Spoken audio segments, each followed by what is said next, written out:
Key West Bounce, a Jack Marsh action thriller. Jack Marsh Action Thriller Series, Volume 2. Written by Mr. Mike Pettit. Narrated by Jim Tedder.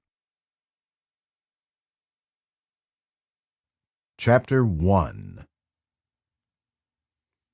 Tendrils of smoke from the stub of a soggy cigar lay smoldering in the gutter outside the sandbar.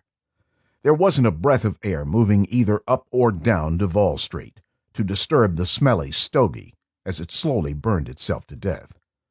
A seagull winged down to check out if it was edible or not, got a quick sniff of the butt end and wheeled off with several loud screes, warning others to stay away.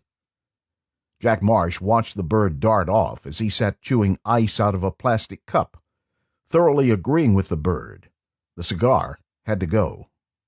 "Lamont," Jack called out to a short, well-muscled man working the other end of the bar. "Yo, massa, is this when you tell me I'm getting a raise plus a few points in the biz, profit sharing?" Lamont said as he swaggered up, wiping his wet hands. Lamont was one of Jack's best employees, but was always looking for an edge, pushing the pay scale envelope, working the angles. He was also on parole from the FDC for manslaughter and had to watch himself so he wouldn't be sent back to finish up the last half of his 10-year slam. Jack knew that beneath all the bravado was a scared kid just trying to learn the game. He loved him like a little brother. Well, maybe a stepbrother. No, this is when I tell you to get your broom and sweep that smelly cigar down the street away from our bar. It's making all the customers sick," Jack said. "Sweep it over in front of the bird cage. Let them deal with it for a while." "Mr. Marsh, you're a hard dude." "Hard? Why? Because I want you to sweep it in front of the bird cage?" Jack asked. "No, man, because of the way you treat your number one employee. What if I quit?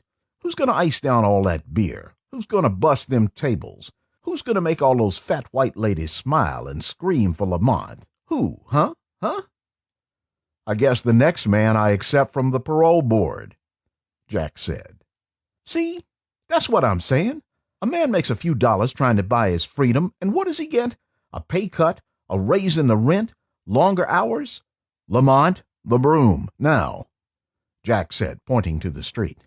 The sandbar was one of the more popular drinking holes in Old Town Key West, and was usually packed from opening until closing time with regulars, locals, vacationers, and visitors off the cruise ships that hit port 3 days out of the week.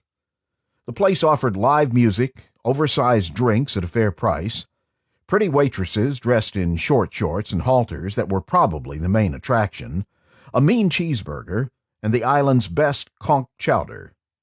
In spite of being open to the outside, on 2 sides, on hot August days like this, the air was icy cold from the huge HVAC unit that Jack had installed. It cost a fortune to run every month, but it also brought in way more than enough to pay for itself. Jack bought the place at a good price from a man that needed to move farther down the line, fast. Jack didn't ask, and the man didn't offer. That's the way things worked in Key West. Everyone in Key West was there for some reason or other to do with life on the mainland, trouble with the law, on the run, needing to drop out for a while, or looking for a second chance. Key West was the end of the line. Any farther south and you're out of the country. People that have been here for a while call it the Key West Bounce.